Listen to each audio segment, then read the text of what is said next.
শিক্ষার্থীদের এক দফা দাবির মুখে সাবেক প্রধানমন্ত্রী শেখ হাসিনা পদত্যাগ ও দেশ ত্যাগ করায় চন্দনায় সে আনন্দ মিছিল করেছে বিএনপি ও অঙ্গ সংগঠনের নেতাকর্মীরা। বৃহস্পতিবার দুপুর থেকে রাত পর্যন্ত চন্দনাইশ উপজেলা বিএনপির আহ্বায়ক নুরুল আনোয়ার চৌধুরীর নেতৃত্বে কয়েকশো মোটর সাইকেল ও শত শত পিকআপ ভ্যান সহকারে নেতাকর্মীদের আনন্দ মিছিলটি চট্টগ্রাম কক্সবাজার মহাসড়কে বিজিসি ট্রাস্টের সামনে থেকে শুরু হয়ে উপজেলার বিভিন্ন ইউনিয়ন ও 2টি পৌরসভার বিভিন্ন এলাকার প্রধান গুরুত্বপূর্ণ সড়কগুলো প্রদক্ষিণ করে। চন্দনাইশ উপজেলার সদরে এসে মিছিলটি শেষ হয়ে সেখানে এক সমাবেশ অনুষ্ঠিত হয়।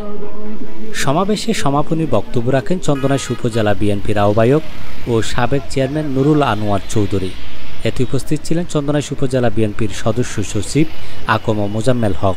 পৌরসভা বিএনপির আহ্বায়ক মাহমুদুর রহমান, সদস্য সচিব মাহবুবুর রহমান, দক্ষিণ জেলা যুবদলের সাংগঠনিক সম্পাদক প্যানেল মেয়র মাসুদুর রহমান, বিএনপি নেতা সিআইপি লায়ন মোহাম্মদ হেলাল, জসিমউদ্দিন মিন্টু,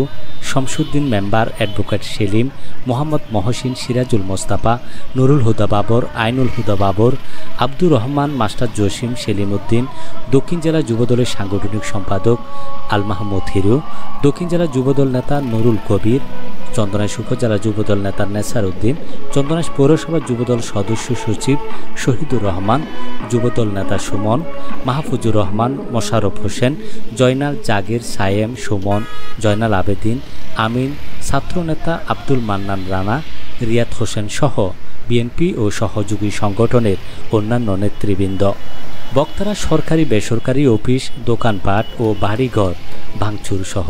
সহিংসতা বন্ধে সবার প্রতি আহ্বান জানান। সেই সঙ্গে আইন নিজের হাতে তুলে না নিয়ে আইনের প্রতি শ্রদ্ধা রাখার অনুরোধ জানানো হয়।